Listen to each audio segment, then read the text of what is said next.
Hello out there, world. It's your boy, Tommy on the spot. Welcome to another edition of Disney 101. Today on the show, we're going to go ahead and I'm going to watch the trailers to both Aladdin and Frozen 2 for the very first time. And then we'll transition into what it was like when the original Frozen first came to the Disney parks before we close out with a little bit of fantasy meet and greet opportunities at Walt Disney World.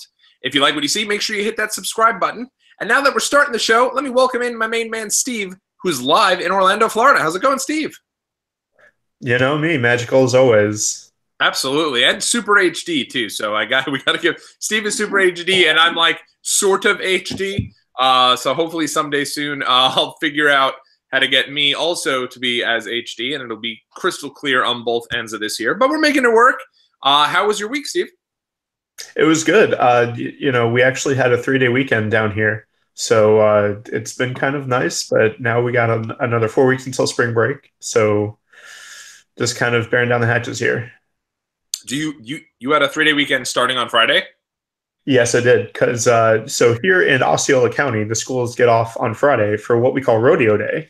Oh, nice. It's kind of yeah, and there is actually a rodeo and like a state fair type deal kind of thing going on, but that is in lieu of President's Day, which a lot of the surrounding counties get off tomorrow. So it's going to be interesting to see who actually shows up tomorrow because a lot of kids are probably going to either think that they have off for school, tell their parents that they have off for school, or just have siblings that go to a school in another county and their parents might just decide to keep them home. So should be interesting. Did you go to this rodeo? I did not. Oh, it sounds like a really cool little I'm sure it would have been, but no, we decided to kind of just lay low for the weekend. Yeah, that's cool. I know that here in New York, I have off tomorrow, so it's a 3-day weekend: Saturday, Sunday, Monday, and then all of the schools will be closed throughout the entire week, which will be really good for folks who are traveling with traffic, because traffic will be better than usual. You won't have as many people out on the road, and that'll be good. But at the same time, it'll be tough to, at the same time, I'm sure for parents, it's probably not easy to see all these different type deals go through for that. Yeah, and the opposite can be said for down here, considering it is a time when a lot of people have off. So this holiday weekend, a few of my friends have posted pictures already from this weekend about times that they've tried to visit the parks, and the line outside of Animal Kingdom was stretching way down Osceola Parkway. So if you are in the Orlando area, good luck trying to go to the parks this weekend or this week. Yeah, that used to be when we were kids. That used to be the week we'd come down every single year because you'd be off from school. It would be freezing cold down here in New York. So it was always like, let's go up there. And so we'd go there and we'd go to Daytona Beach. But if I'm not mistaken, I think the Daytona 500 is sometime soon too. I think it either just happened or it's going to happen very shortly. One of those, I think it may have happened this past weekend, or maybe it's happening today. I don't know.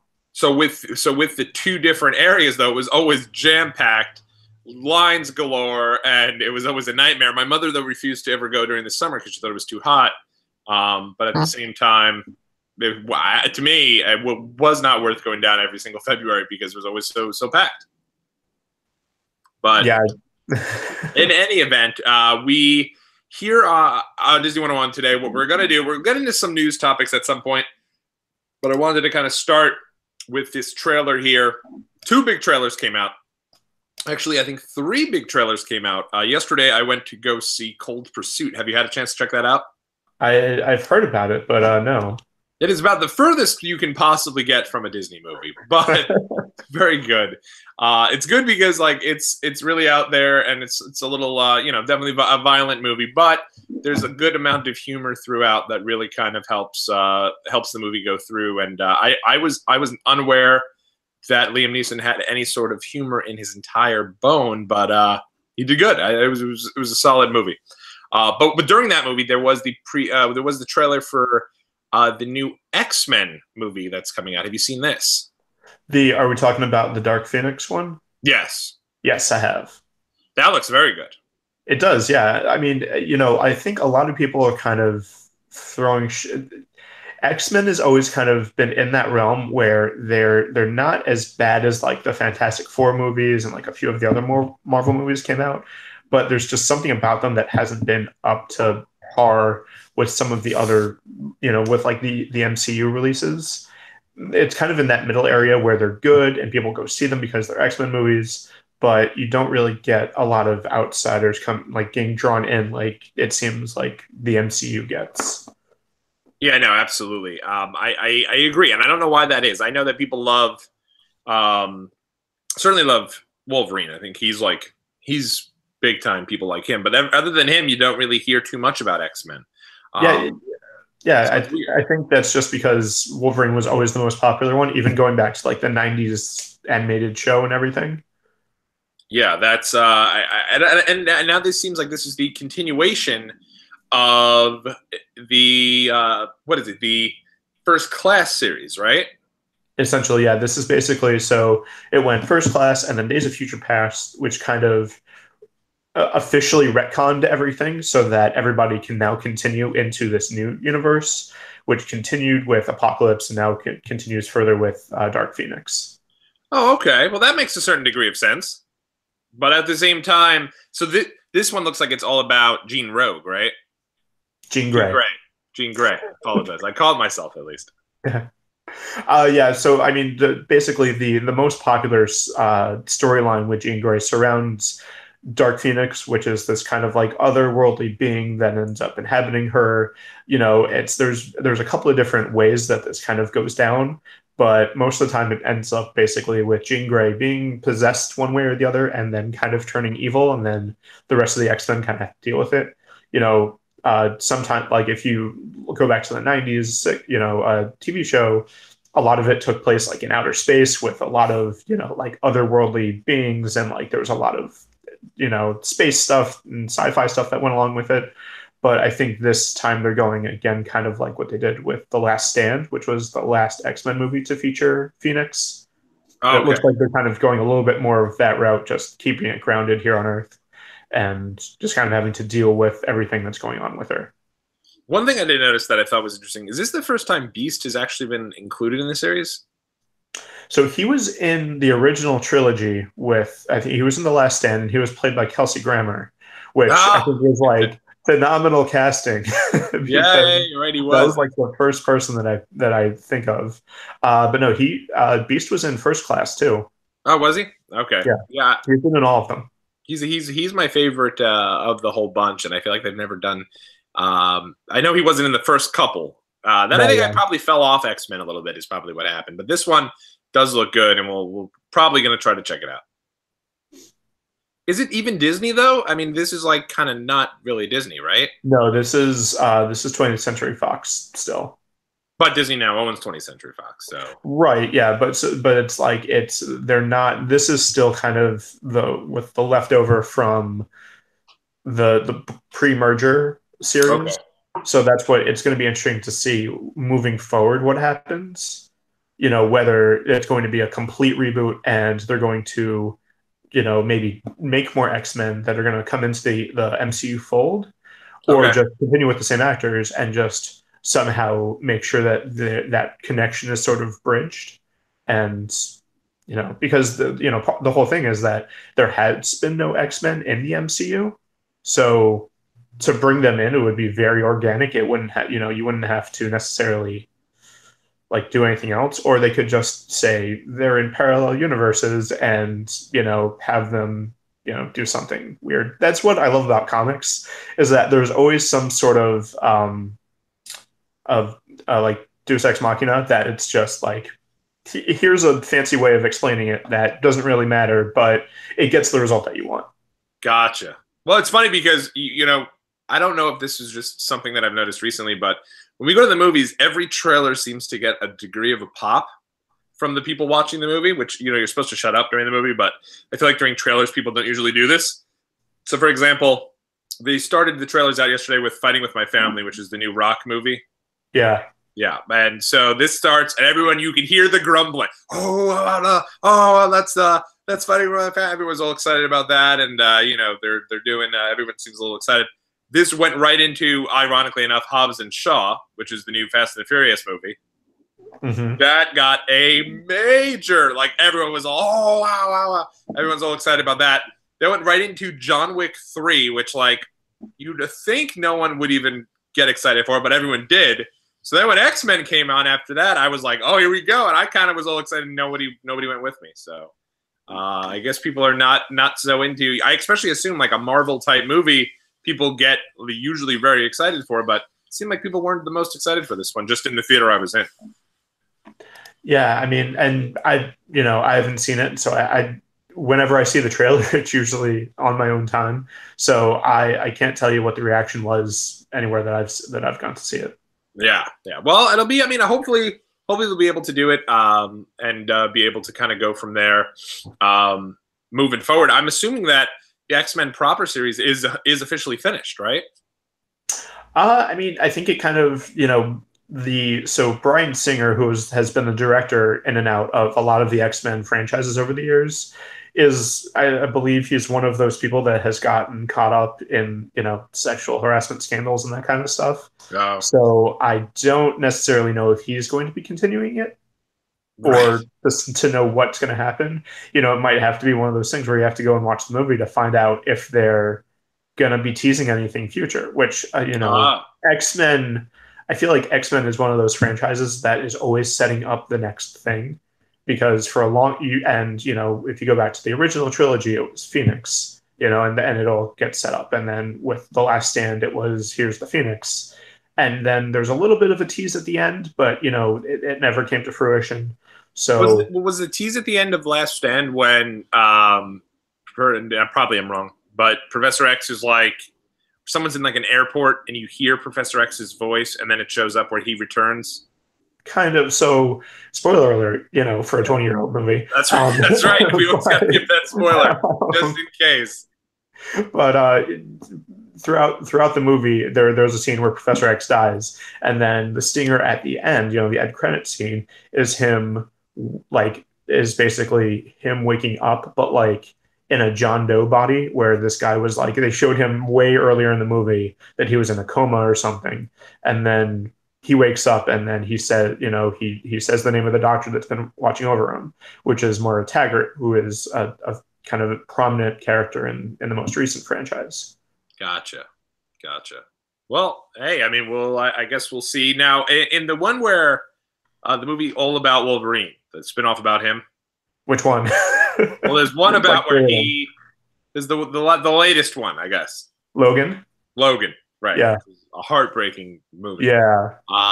But of course, I've always said this. My number one knock on all superhero movies is always that the superhero prevails in the end, and at the end you're just like, "Woo, we did it! Whoa, didn't think Spider-Man was going to pull it off, but damn it, he pulled it off."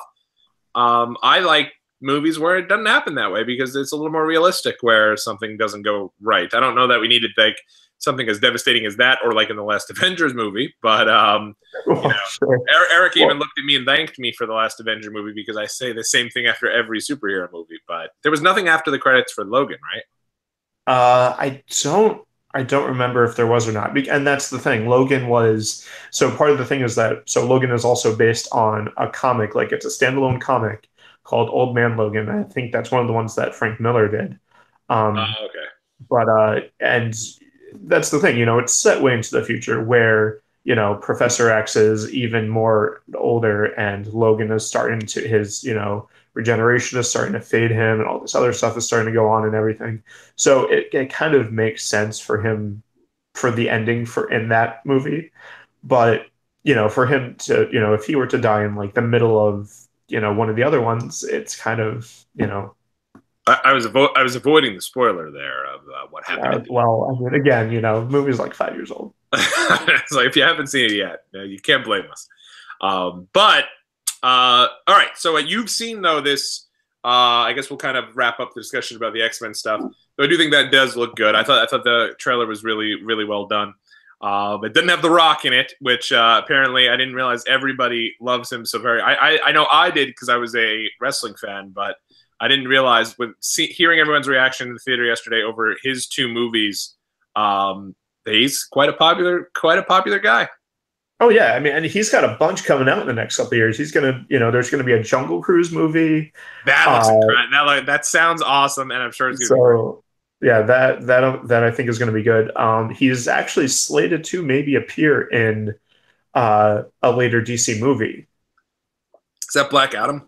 Black Adam. Yeah, so which is going to be in in the Shazam verse. Gotcha. And Shazam's coming out, right? Yeah, Shazam's coming up, I think, in a couple of weeks actually. Yeah, they with him, I'm very curious to see how this wrestling one's going to do because there's general consensus that it's an independent movie, so it might not get a wide theatrical, whatever it is, release in theaters, so to speak. But it's something where I feel like the general population, some folks have a negative connotation about wrestling, so interested to see how that one's going to do. I'm sure Hobbs and Shaw though is going to just be massive and quite popular movie. I think the it's going to be one of the more popular wrestling centric movies. The last one that I can think of was Ready to Rumble. So WWE Studios has had some movies, and all of those are that like I know. Yeah, that I know. But so WWE Studios is part of this production, but you can see they're like kind of towards the back. It's much more The Rock's franchise that's doing this, The Rock's old studios, because you don't want to present WWE Studios because I don't think any of those movies have done well. The only one I think I've seen two. I've seen See No Evil, which was the Kane one, and I've seen The Condemned, the Stone Cold one, which I guaranteed everyone was going to open #1 in the box office because nothing else was out that week, and I think it opened like #8 in the box office. Didn't the Marine do okay? I know there was a sequel. The Marine did fine. That's true. That's John Cena. Yeah, that did pretty good. They redid it 100 times with other wrestlers being the Marine, but I remember that. But speaking of trailers and movies that are coming out, the Aladdin trailer for the remake just came out here. Now there seems to be a special look trailer other than a regular trailer that's about 2 minutes in length. So I'm gonna go ahead. I'm gonna watch the Aladdin trailer. I've not seen this. You've seen this, Steve? Yes, I have. Yep. All right. So we're gonna put it on the big screen. I'm gonna try to see. Let me know if you can hear the sound of this as it starts up. Okay.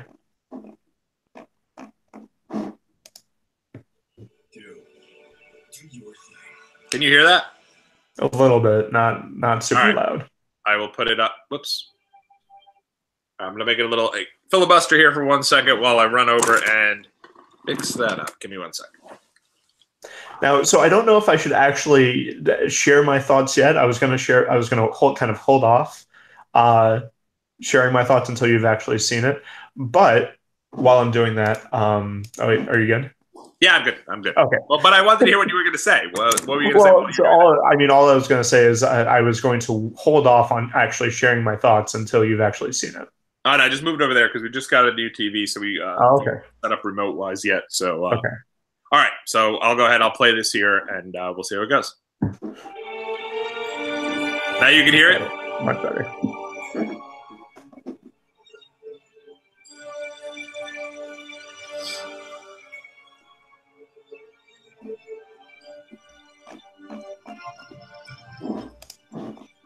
Bring me the light. Your life begins now.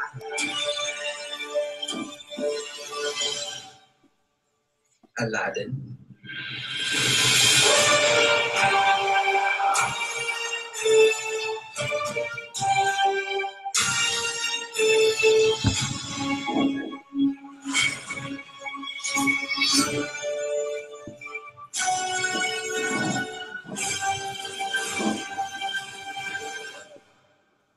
You really don't know who I am. Genie, wishes, lamb. Oh my God.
All right.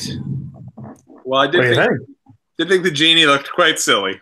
It made me a little sad because of the fact that I'm assuming if Robin Williams were still alive, he probably would be the genie. So I mean, it's tough to know that. So it's not the only. So Robin Williams isn't the only other person to have voiced the genie. So I don't know if you know this, but he kind of took a break from it for Return of Jafar, which was the straight to VHS sequel to Aladdin, and then he came back for the second sequel, which was King of Thieves. And then also there was the animated TV show.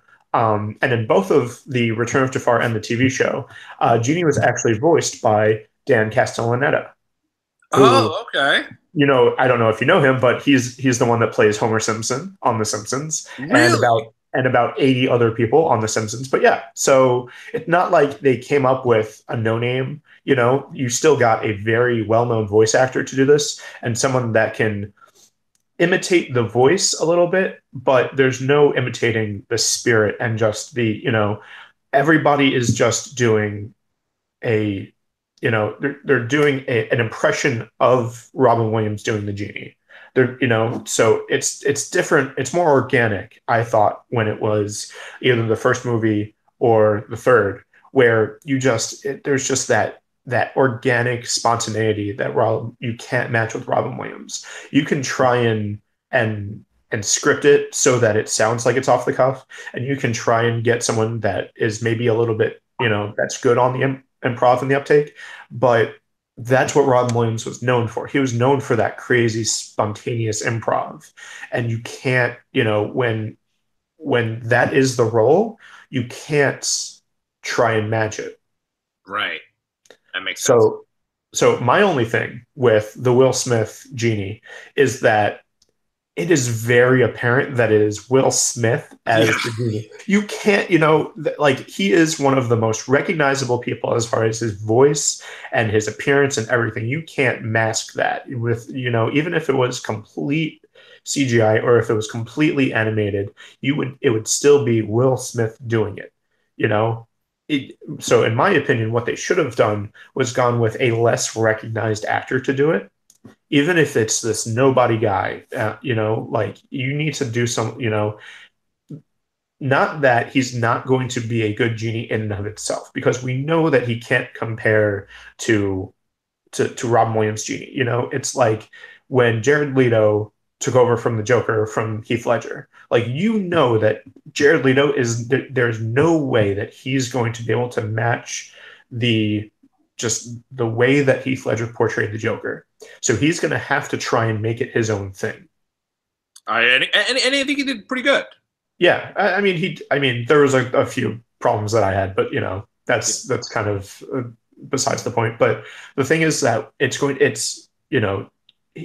Will Smith is going to make the genie his own, and that's fine. That's what we need. We need this. You can't have Will Smith going out there and trying to be Robin Williams' genie. He can be that, but the thing is that it's going to be. I think it's going to be the Fresh Prince of Agrabah. It's going to be that. Right. That wise talking, like Will Smith as the genie. It's not the genie that happens to be played by Will Smith. It looks like ripped blue Will Smith. Yeah, and that's like, I'm still gonna go see it because I love Aladdin, so I want to see it. But and that's kind of the problem that anybody that tries to take on this role has. I've seen Aladdin, and I've seen the genie kind of portrayed in other itinerations. If you go on a Disney cruise, there's a couple of those Disney shows that they have, like the night shows, that the genie is featured in. And when the genie is featured in those shows, he's kind of played more.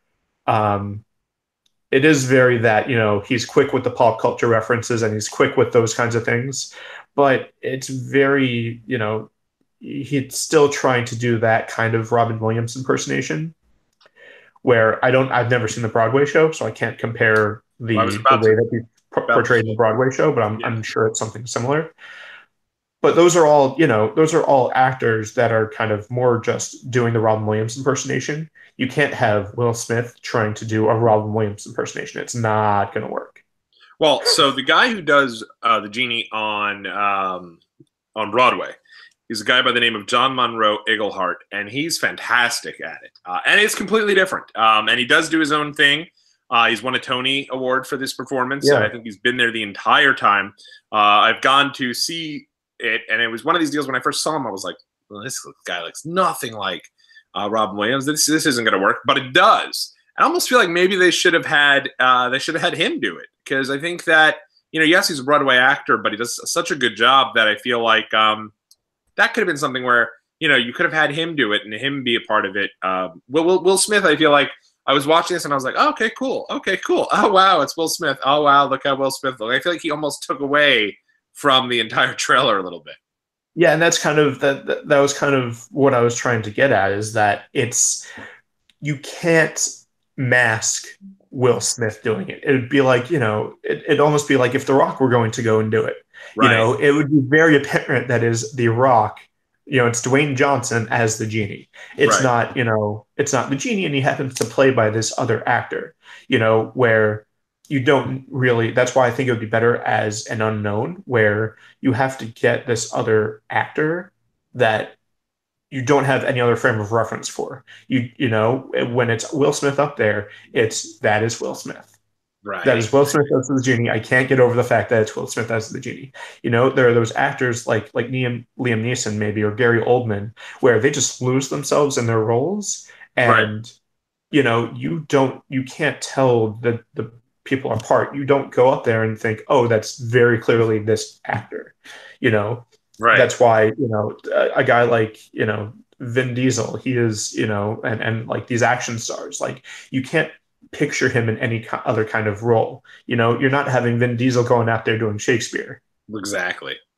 Right. So yeah, it doesn't work, and it is something where, and the trailer itself, I feel like built up the reveal of Will Smith as the selling point of the movie, because you had that whole he rubs the lamp, and you have that whole really long blue type yeah mist come up until finally it's like, hey, we got Will Smith to be a part of this movie. Which I get, like he's a super popular actor, and I'm sure there will be people who will probably want to go see it because he's in the movie. But when it's Aladdin, it should be something where it's a type of deal that it shouldn't. I feel like they should sell it on that.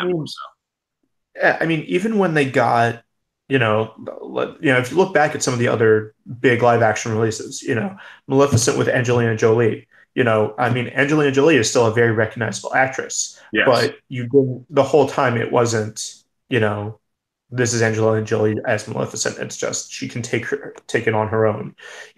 When you look at, even Alice in Wonderland with Johnny Depp as the Mad Hatter, like it's still, it's Johnny Depp, but you're not up there thinking that's Jack Sparrow, just trying to imitate, the Mad Hatter. That is. Will Smith straight out of Philly, straight out of Bel Air, trying to, it's like, it's that Will Smith trying to be the genie. Exactly. But what did you think of the rest of the trailer there with the, I thought that they did a really good job in kind of creating that entire town of Agrabah there. And certainly that, I like the idea of having the big lion kind of tunnel deal they have where he's bringing that whole deal back. The that Cave of was, Wonders? I think, from the what's that? The Cave of Wonders. Cave of Wonders. There you go. And he's doing that. I think that came across really well. Oh yeah, and all the set pieces and all that stuff look really good. The only other kind of sort of complaint or joke that people have made about the trailer is how Jafar doesn't really seem that intimidating. He's very young. He looks very young, and his voice isn't. You got, like the older, gruffer, more sinister sounding Jafar from the movie, and this one, it's more of just like this guy, and that's okay. I think that it's probably a little bit more organic that he's a little bit more subdued, so that way when if you don't know the movie and he gets revealed to be the bad guy, then it's like, it's not as, if he comes on, cackling with that sinister laugh and, stroking his beard and, twisting his mustache and stuff. Yeah. Okay. He's the villain. But right. when it's a little bit more like, real like that, I think I kind of like that. Yeah, I think it'll work. I will say though that part of it, I think that Jafar really does come across in as probably one of the more badass, for lack of a better term, villains Disney's had, and he doesn't really come across like that here. Well, and that's kind of it, where and even in other itinerations, he's that very, cackling evil sorcerer, that's, just bent on destruction and power and that kind of stuff. Yeah. And, the fact that it's a little bit more reserved in those things, you don't know. I mean, that's the great thing about a trailer. It's that you don't want to get a lot of what's going to happen in the movie. There are those trailers that come out and go, oh, well, all of the good parts were in the trailer, or you just basically did the entire movie in the trailer. So why am I going to go see it? Or there's parts that are not even in the movie, and you're waiting for that funny part from the trailer, and it's not there. Yeah. So that's definitely tough. Yeah. But I mean, I thought it was good. I'll definitely go see the movie. I felt like, in comparison to something like Lion King, I feel like Lion King's trailer, they just redid the trailer from the animated classic. Yeah, it was almost and that's the other thing is what that is going to be like. Right.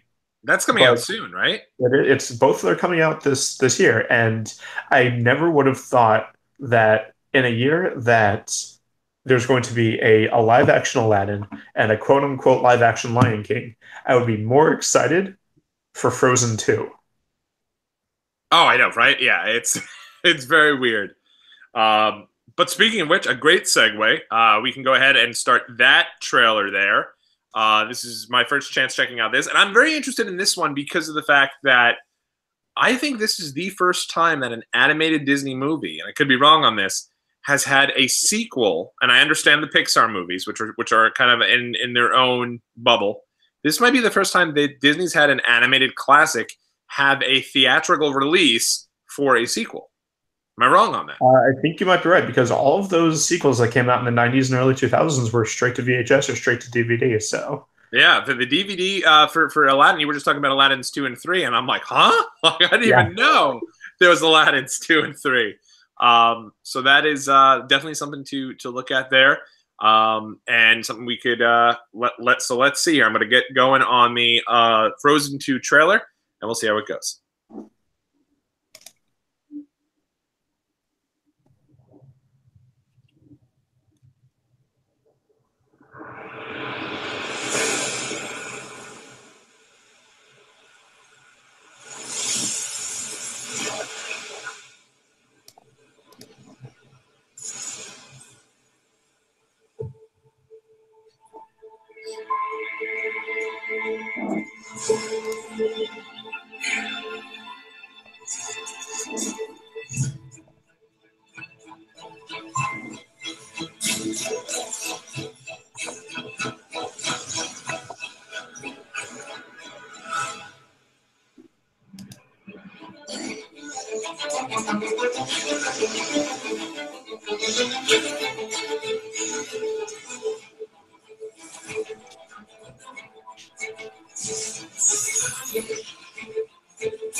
Wow.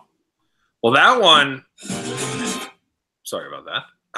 But that one's interesting because of the fact that they didn't really give you much as to what is going on in that trailer.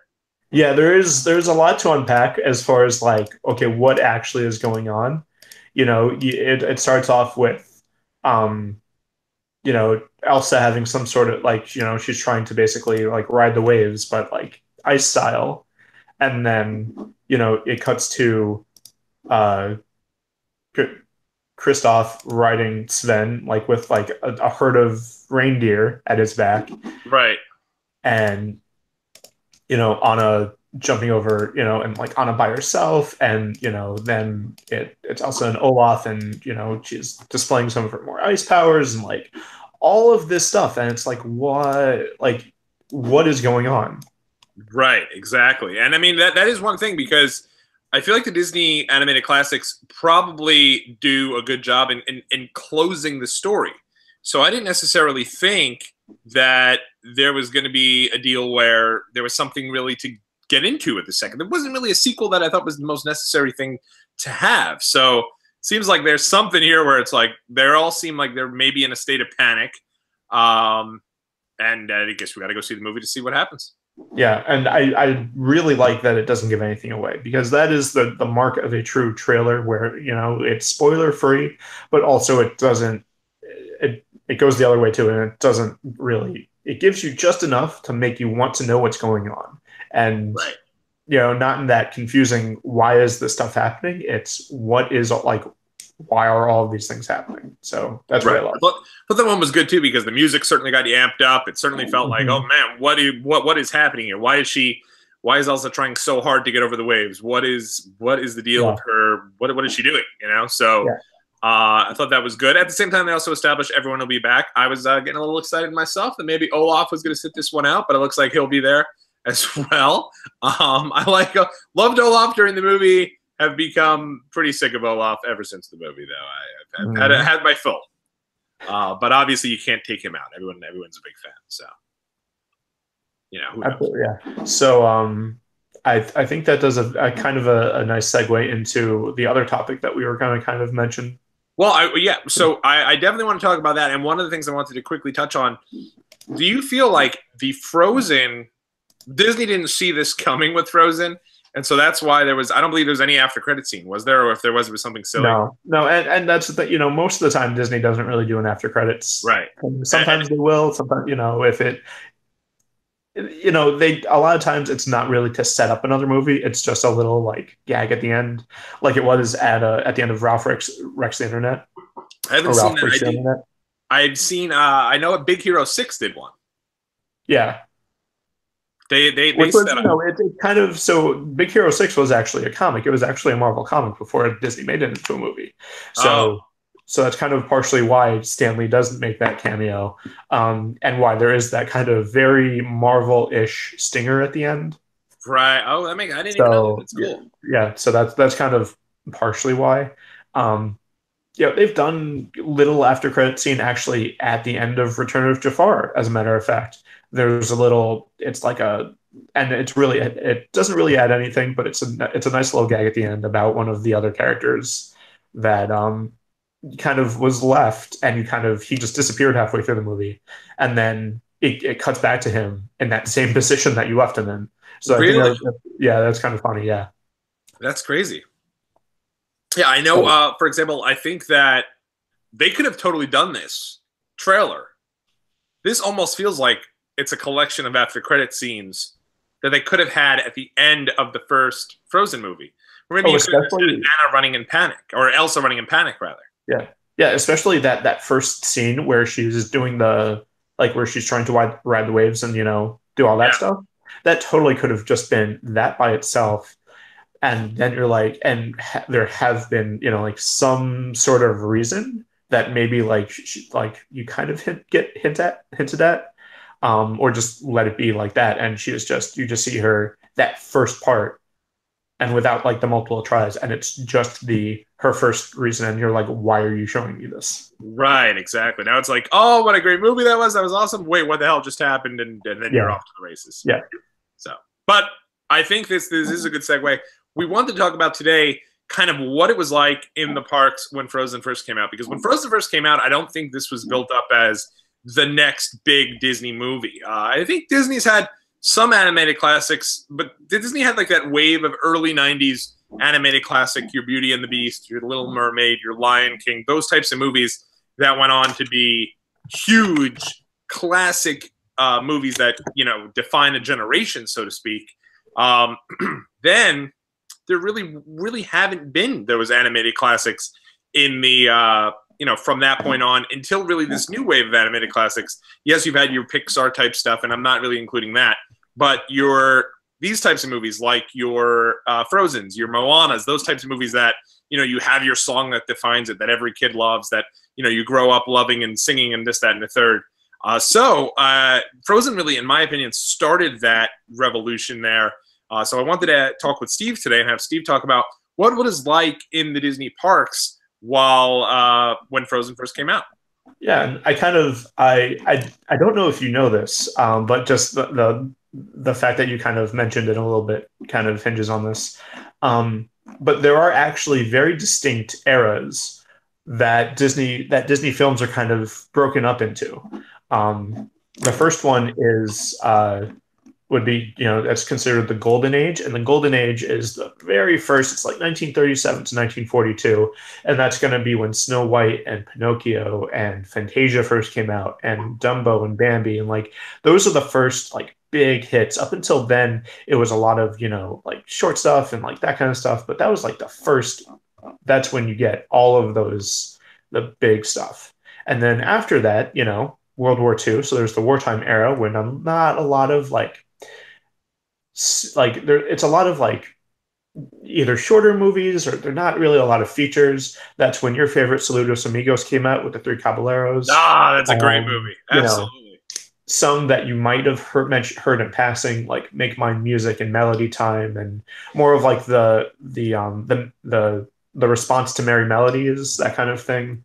And then after that, from 1950 to 59, you get the Silver Age, which is when Cinderella and Alice in Wonderland and Peter Pan and Lady and the Tramp, and you got Sleeping Beauty and 101 Dalmatians, Sword in the Stone, Jungle Book. Those are like, that's kind of almost the heart of a lot of these classics.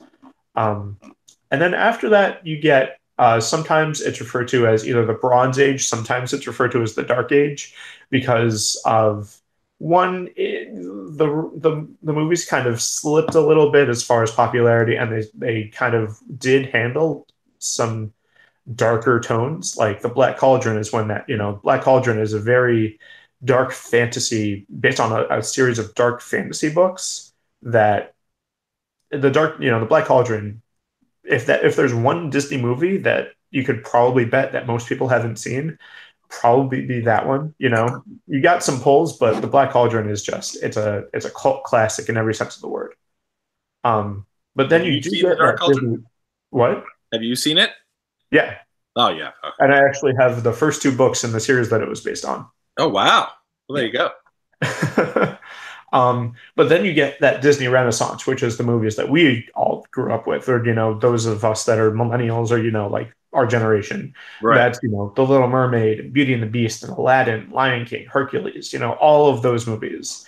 And then you get that post-Renaissance era, which is the 2000s, and this is when we saw a lot of those straight to VHS and DVD sequels. But this is also the time of like Lilo and Stitch and The Emperor's New Groove and a couple of other like Hunchback of Notre Dame and Hunchback of Notre Dame, and like those, where it's like they're good movies, but just for some reason they were really overlooked in favor of other movies for one reason or another. This is also like when they started really heavily focusing on CGI, which I think may have also partially been, a lot of these are first CGI movies, or like do that combination of, traditional drawn versus CGI stuff. And this is also the rise of Pixar, essentially. So right. When they had that competition, it was all of these Disney movies are being overlooked in favor of those Pixar movies. But then after that, in 2010 around, is when you get Princess and the Frog and Tangled and then Frozen. Gotcha. So leading up to it, it's, it wasn't the first, but it was definitely, that is kind of what cemented this era at the height of, that we're still in, with continuation of like Wreck-It Ralph and Big Hero 6, and now Wreck-It Ralph 2 and Frozen 2 and anything else that's going to be coming down the line as far as animated movies. Right, I you're absolutely right about that. Princess and the Frog and Tangled were also huge. So yeah, Yeah. But yeah. So, but that being said, when I think you're right that because Princess and the Frog, like it did well. It wasn't the big hit that they were hoping for. Tingled, I think it was also like it was okay at first, and then it kind of got more and more popular as it went on. So they weren't really expecting a whole lot out of Frozen, but when you look at it, they really stacked the deck. You have Indina Menzel, you have Josh Gad and I forget Jonathan Goff or whatever. So you have a lot of big Broadway names, right, and the people that wrote a lot of the songs for Frozen are also big Broadway names as far as writers for songwriters and stuff. So they did really they kind of stacked the deck here, and then it was absolutely huge. Like anybody that remembers that it just exploded. And especially those of us that were in Orlando during that time, it was almost overnight how ridiculous it became. And all of this stuff started rolling out with the Elsa dresses and the Anna dresses and, all of that stuff. And it was selling out as quick as it was restocked. And I think it was one of those things where Disney knew what they had, but they didn't want to go all in at once because they didn't necessarily want to oversaturate the market at once. You give them a taste, and everybody is like more and more and more and more. And it's like, we want more, we want more, we want more. And then they unleashed the floodgates with right. everything.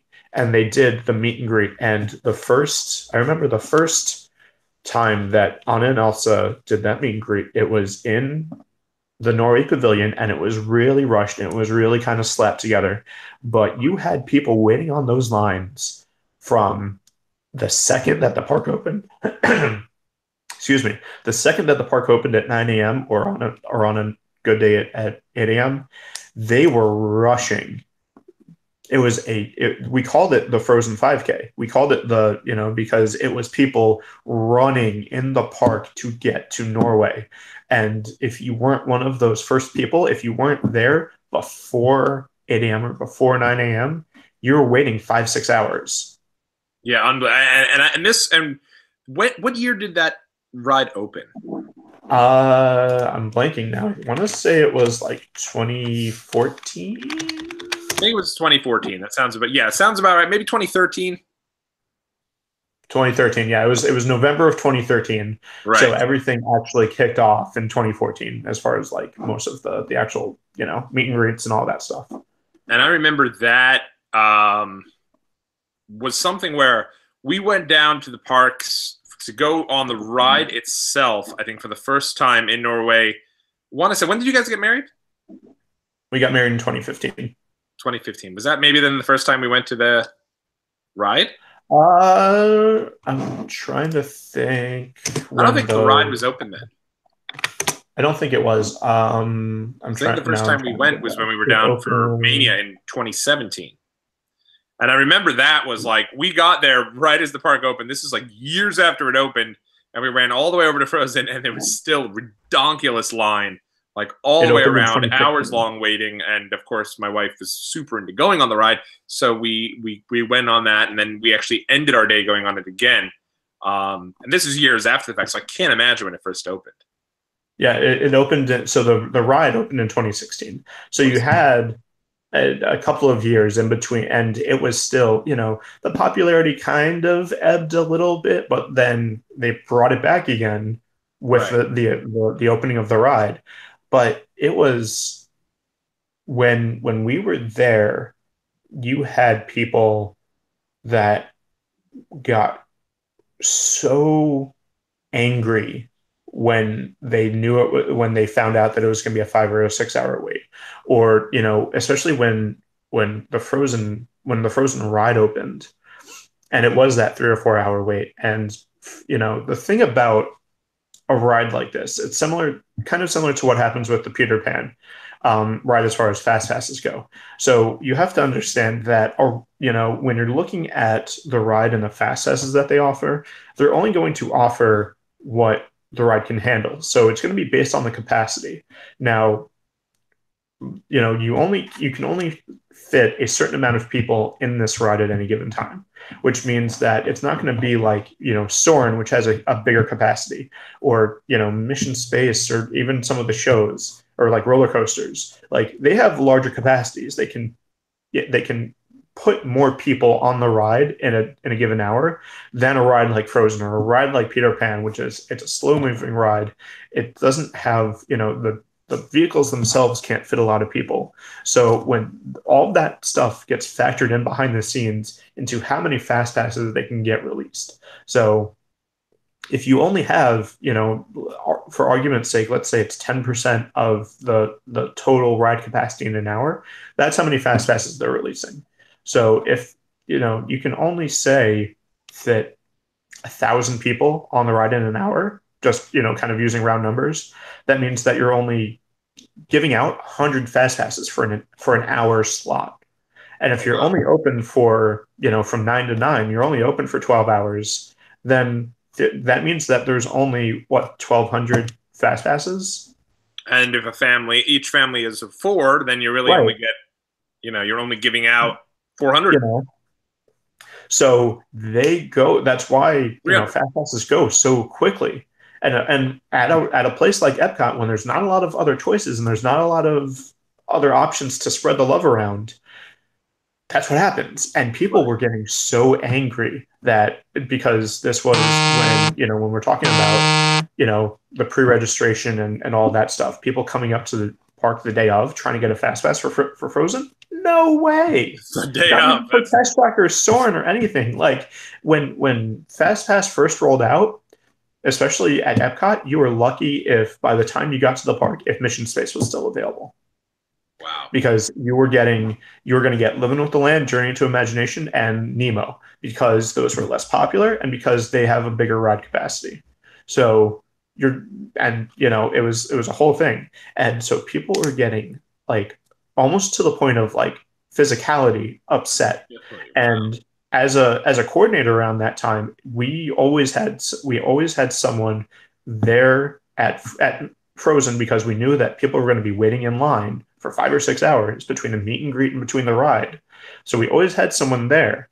But it was like, that was the least desirable position that you could ever pick up, because Right. you knew that you were getting thrown into the fire. And we always had to have a coordinator, like a supervisor, essentially, not too far away, because we always knew that something was going to, like, I had, there's a common there's a common complaint that a lot of people have when they come to Disney and something kind of doesn't go their way. And it's a very, I don't know if it's just that they mean to say it, but the thing that kind of they cut too quick is, you ruined our vacation when something when something doesn't go their way. This ride is down, you ruined our vacation. We can't get this reservation, you ruined our vacation. It's like, you kind of ruined this vacation yourself by not, if this was the only thing that you came all this way and paid all this money to do, then you should have made some other sort of arrangement. You should have maybe planned this out in advance. Maybe before you maybe you should have looked into, what can I do to make that fast pass? What can I do to, make sure that we get to the park in time? If you're strolling into the park at noon or 1 o'clock in the afternoon, and you were expecting that you were the only people that wanted to ride this ride or meet these people, you know what's going on. You should have been one of those people that was waiting in line at 8 a.m. If this was the only thing that if you went all this way and spent all this money to do, and this was the only thing that you wanted to do, why weren't you here at 7 a.m.? Why weren't you here at 8 a.m.? Yeah, and I mean, it makes a certain amount of sense too, because of the fact that it's tough. It must be tough on the cast member, because you've got to stand there and pretty much make small talk with these folks who are super frustrated, right? Most of the time, and a lot of people.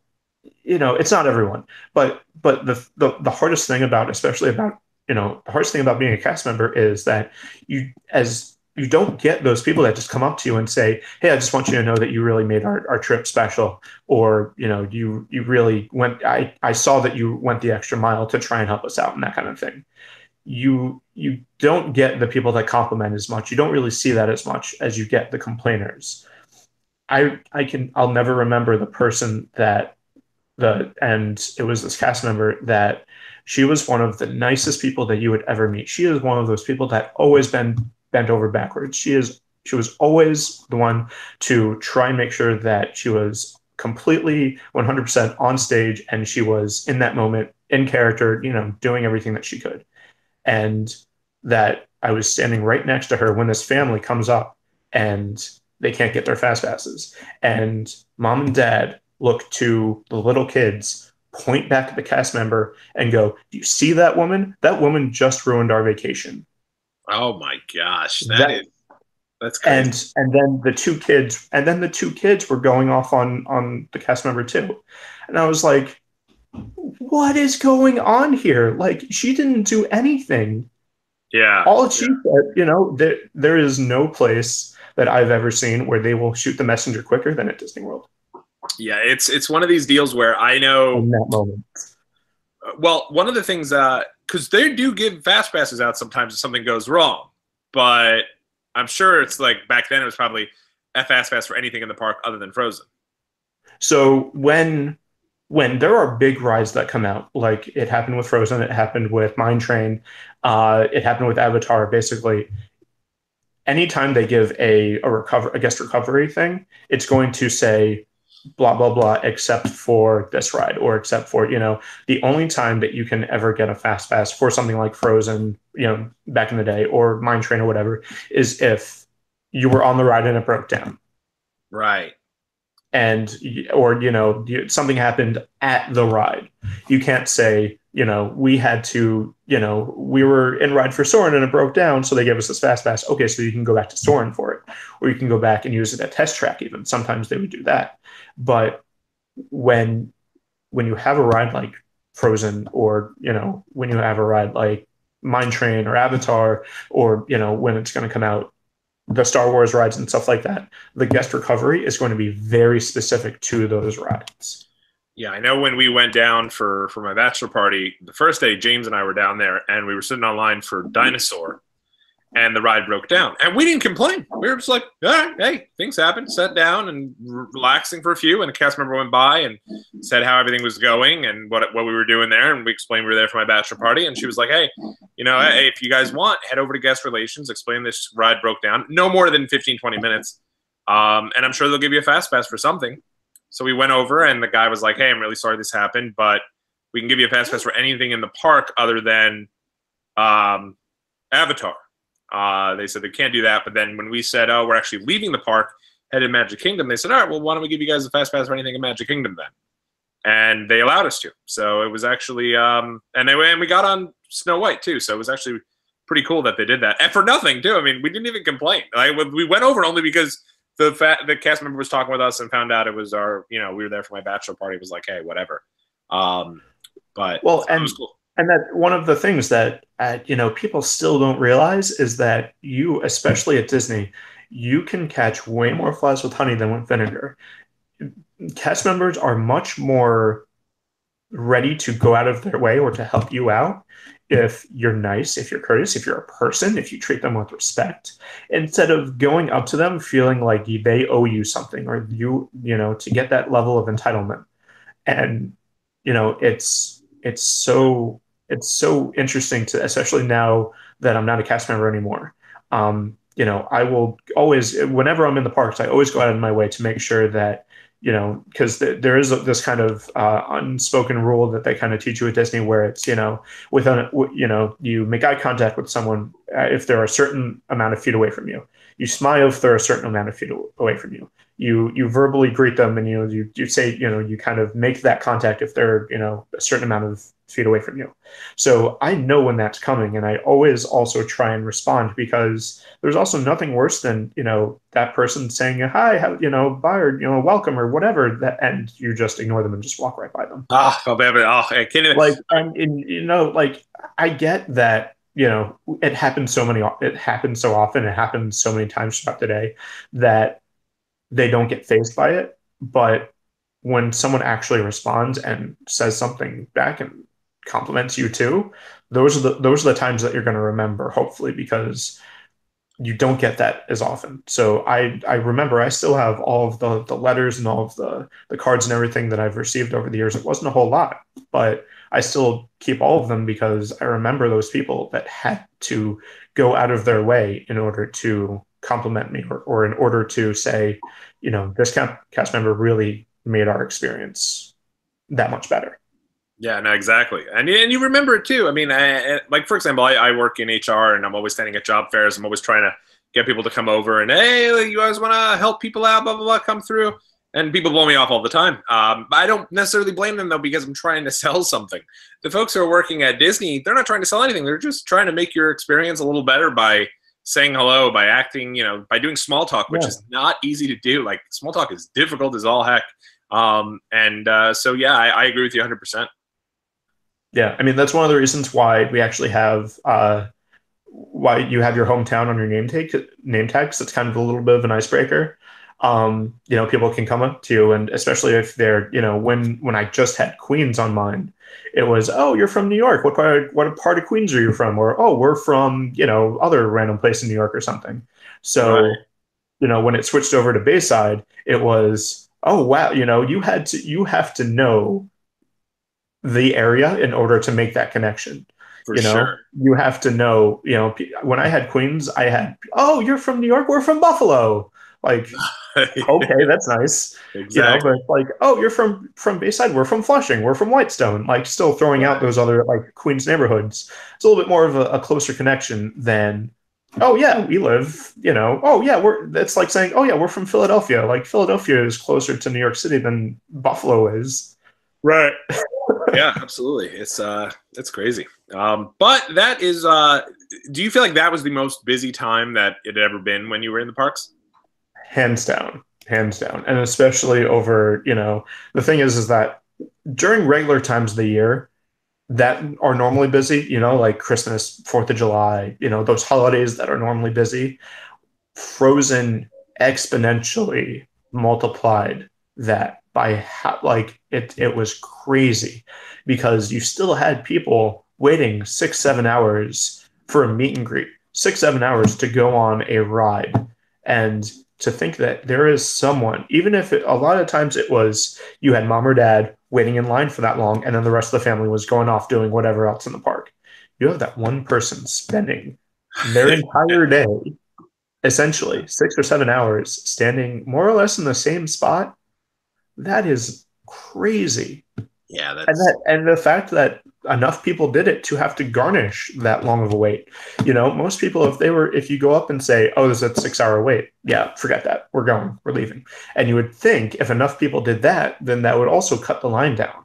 But you had people still waiting. And, when you think about it, like, that is, you have enough time to watch Frozen the movie 4 or 5 times. Yeah, in that one time you're on the line. That one time that it's going to take you to go and do this meet and greet. That's going to last all of like a minute or so. One of the things I think that's pretty interesting is the idea that they ended up, I guess the way to do it would be to get on the line right before the park closes. No, because they cut it off. They said, okay, based on how long we think this wait is, it was the one thing that they would cut off beforehand. And because of the fact that it is a character-based thing, it's not, an attraction that can just run forever. Like, these are still other cast members that we have to pay. Oh, right. If you are going to maintain a 5-hour wait the whole day and close the park at 9 p.m. and still maintain a 5-hour wait, that means that you're not getting those last people through the doors until at least 2 a.m. in the morning. It's crazy. It doesn't work that way. Yeah. So they would cut it off. They would cut the line off at like 3 or 4 o'clock in the afternoon, which that by itself also, a slew of people would go to guest relations and complain. Oh, sure. It was around that time because of the fact that FastPass Plus was still kind of in its infancy. They also had expanded the amount of guest relations cast members that they had. Right. And that was, I can't imagine what a guest relations cast member around that time had to go through between Fast Pass Plus and between Frozen and between all the other things that were coming out around that time, I can't imagine what it was like to hear all of those, to get all of that traffic. It's crazy stuff. Well, that is that must have been and it's also tough because Anna and Elsa got to be tired too. You know, they're waiting there the whole day, and I know that that's got to be tough on them to be so excited to meet so many people. Yeah. Oh, I'm sure it was. I mean, I'm sure Anna had it more than Elsa. You know, Elsa's a little bit more introverted to begin with, and Elsa's and Anna. You know, I'm sure she could handle a little bit more. But yeah, that's good. I mean, same place for 8-9 hours. Yeah, it's definitely tough. Well, I mean, we have actually already gone over an hour here, so I think this might be a good time to actually just wrap it up. I think as well, yeah. We can hold off on different characters we'd like to see in the parks for next week, and then from there we'll take it from there. And so next week we'll transition there. Is there anything you'd like to say, kind of as we wrap things up for this week? No, just as always, everybody have a magical week, and we'll see you real soon. Absolutely, and thanks for checking us out. Make sure you follow us over on Twitter at Disney101pod. And of course, if you like what you see, make sure you go ahead and leave a like and subscribe. Until next time, everybody, we will say so long and take care.